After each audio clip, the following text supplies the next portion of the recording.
what's the game plan, Mark? Let me bring that up to you. A little X's and O's strategy here. He had a great game at 57. He is definitely a tad slower, but at the same time, him and Mahomes are telepathic. They know where they're going to be. The connection will always be there. It seems like it's a little low number. What's the plan of attack for holding Kelce down as long as possible, trying not to allow him to score a touchdown, but to sit in the middle of the field, streak wide open like he did against the Texans? That cannot happen. That's got to be number one on the list, correct? It has to be, but I don't think it's going to be. I think they're going to do whatever they can to take away explosive plays, and the Chiefs have not done a great job making explosive plays this year. And I think the Eagles will play right into that.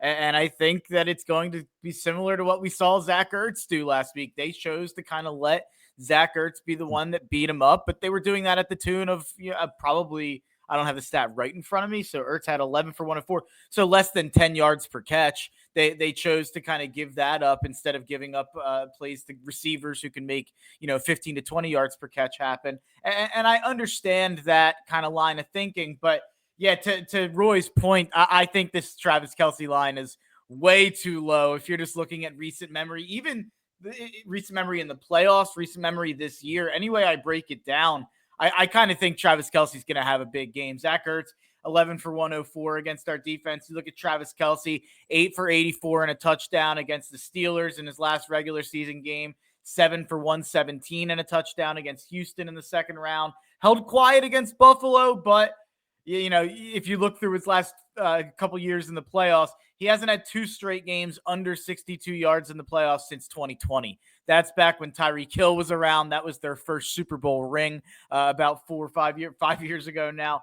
He's went 63 plus in 9 of 18 games this season. So that's half the time. So that would tell you, that's a straight up bet either way you want to make it. But I think we all know that he turns it on in the biggest games, which you can look at the fact that he's had 71 plus yards in 14 of his last 15 playoff games over the last 5 postseason. Last round was the first time he has not hit that 71-yard mark in 5 years. And like you said, big game in Super Bowl 57, had 6 for 81 and a touchdown against us last time we met. So I think that 62.5 number is a gift. I think that plus 135 number is a gift. If the NFL is scripted like the people out there like Bill Burr would want you to believe, then Travis Kelce scoring in this game 100%. But I think this number should probably be up like 74, 75 and a half. And I think that the touchdown number should be minus money. So I think that you're getting a good price on both.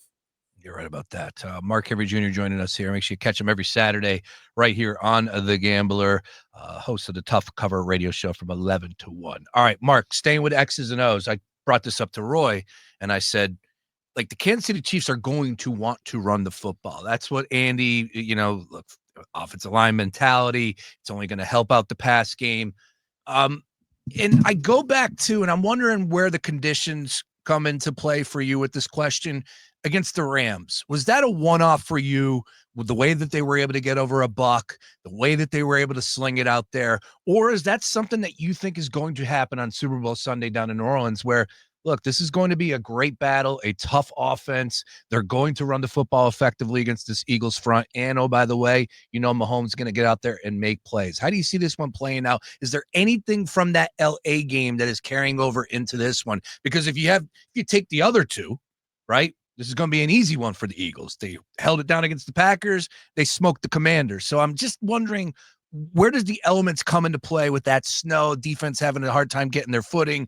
And, oh, by the way, the Rams are able to run the football effectively, something we didn't see basically all season long. How do you see this one playing out in Super Bowl Sunday? So I'm super confident that the Eagles are not going to be giving up a lot on the ground. I think that the Chiefs are going to abandon the run early and realize that they're going to be taking the dink and dunk options that this defense offers. I think they're going to be happy to take those 6 or 7 yard outs, 6 or 7 yard slants, 6 or 7 yard drags to Travis Kelce, to Xavier Worthy, hoping maybe you can break one with Worthy or Hopkins or whoever you want to say. You look at what they did against Houston, and they kind of abandoned the run when it wasn't working, and they figured out, like, let's go to the passing game and beat them that way towards the end of the game. They only had 13 running back carries in that game, And a bet that I actually like in this is Isaiah Pacheco under 22.5 rushing yards and Isaiah Pacheco under 8.5 longest rush. Anyone who follows me knows that I think he's just bad at football. And I think the Chiefs are figuring that out as well because they're going with a washed Kareem Hunt who ran for 3 yards per carry last season before he got to Kansas City over Isaiah Pacheco as the primary back. I think Kansas City is just going to pass it all over us at the tune of 6 to 10 yards per clip a little bit. I'd be shocked if Kansas City doesn't put up 27, 28 points in this game, to be honest. I've kind of been arguing with a couple of buddies about that. I know that this Eagles defense is the best defense in football, but there are, touch points of the last couple of weeks that would make me nervous. And yeah, we did shut down Washington, but we really shut them down for the last 25 minutes of the game primarily. Their last 31 plays, they only gained 74 yards on. So it's funny stuff with stats a little bit, but if you take that out, they had 46 plays for about 274 yards. They moved the ball pretty well for the first half hour, 35 minutes of that game. How repeatable are fumbles is a big question here. Because obviously it's been part of the identity for the Eagles, forcing fumbles, the peanut punch. That's been a conversation obviously here, but is that something you can count on, or is that something that's fluky week to week? I do think Kansas City is going to score a lot of points in this game. I'm not confident that this Eagles defense just going to come in and dominate. You look at what Kansas City did last week with 32 points in that game. I think the Eagles offense is going to have to show up, and that's part of why I texted in the group chat. I don't think that they can win this game without scoring 24 plus points. And I think that there's a good chance you score over 24 points and they still lose the game. So instead of betting the money line, instead of betting plus 1.5, I'm just going to bet Eagles team total over 23.5. Sorry, I feel like I didn't make my main point. I forgot. I think that the main thing that kind of concerns me with this Eagles defense is the 2-minute drill. You look at before halftime with Washington. Washington goes right down the field. What was it? In 35 seconds we gave them with the ball back. They go right down the field and work it easily for a field goal. You look at the Rams at the end of that game. What was it? 160 yards and 180 seconds of game time there in terms of the one drive for a touchdown and then driving all the way down the field again. It didn't obviously result in points, but I think you look at those points, and I think that the defense is really good. It has a lot of talent on it. Obviously, I think it's way more talented than the 2022 defense, but you look at what they struggle with, and it would be that 2-minute drill. And before halftime, end of game, if you're in a close game, I think that the Vic Fangio kind of back off and don't let the explosive plays happen behind you strategy hurts at the end of games a little bit.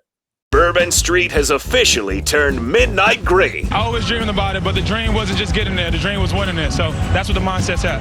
All things Big Game 59 right here on The Gambler.